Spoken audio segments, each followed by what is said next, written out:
Pastor Charles Anderson, a voice for traditional Christianity.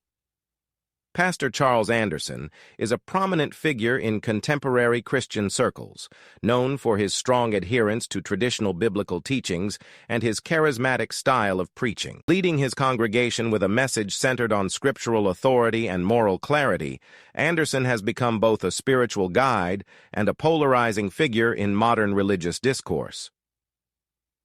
A return to biblical fundamentals.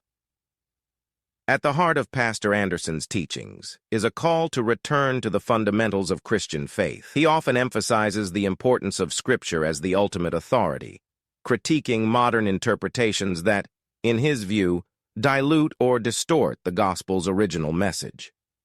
The Bible is not a book to be edited to fit the times, Pastor Anderson has asserted in his sermons.